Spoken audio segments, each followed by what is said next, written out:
રાધનપુર નગરપાલિકામાં મહિલાઓનો ઘેરાવો, નગરપાલિકા પ્રમુખ ગુમ છે, લખેલું બોર્ડ લગાવી વિરોધ। શહેરના રોડ રસ્તા, ખુલ્લી ગટર, સ્ટ્રીટ લાઇટ અને રખડતા ઢોર જેવા પ્રશ્નો પર નાગરિકો આક્રોશિત છે। નગરસેવક જયાબેન ઠાકોર સહિત મહિલાઓએ પ્રમુખના કાર્યાલયે જઈને રજૂઆત કરી હતી। પ્રમુખ ગેરહાજર રહેતા ભારે નારાજગી, ખુરશી પર લગાવ્યું પ્રમુખ ગુમ છે બોર્ડ પ્રવેશદ્વાર પર લગાવ્યું હતું અને સત્તાધીશોને પ્રજાની ચિંતા નથી, નાગરિકો આશા ન રાખે તેવા બોર્ડ લગાવી વિરોધ દર્શાવ્યો હતો। શહેરમાં પીવાનું પાણી, વરસાદી પાણીના નિકાલ, દવા છંટકાવ સહિતના પ્રશ્નો મુખ્યત્વે ઉઠાવાયા હતા। સફાઈ કર્મચારીઓને સુરક્ષા કીટ આપી પગાર વધારવાનો આપવામાં માંગ કરાઈ છે।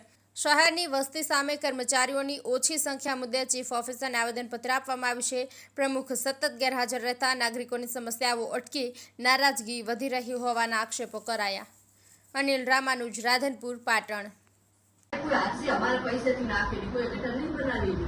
જો આપ જોઈ શકો છો, અત્યારે જે મહિલાઓ છે એમની રજૂઆત અને એમની વેદના જણાઈ રહી છે।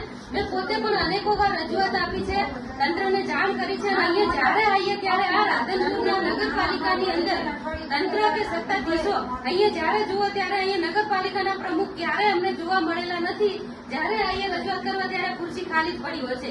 એ ખુરશી ઉપર પણ અમે અત્યારે બોર્ડ લગાવી દીધું છે। હવે કોઈ આશા અપેક્ષા અમે ન રાખીએ કે નગરપાલિકાના પ્રમુખ અહીંયા હાજર હોય ને અમારા પ્રશ્ન સાંભળશે, કારણ કે અમને તો એવું હતું કે મહિલા તરીકે મહિલાની વેદના એક મહિલા પ્રમુખ બેઠા છે તો સાંભળશે, પણ એ પણ પોતે નિષ્ક્રિય છે એવું સ્પષ્ટપણે જોવા મળી રહ્યું છે। અત્યારે ઘણા પ્રશ્નો છે નથી સોલ્વ થઈ રહ્યા। અત્યારે મહિલાઓ જાતે સાફ સફાઈ કરે છે અને ફરી પાછા અમે સીઓ સાહેબશ્રીને આજે રજૂઆત છેલ્લી કરવા માટે આવ્યા છીએ।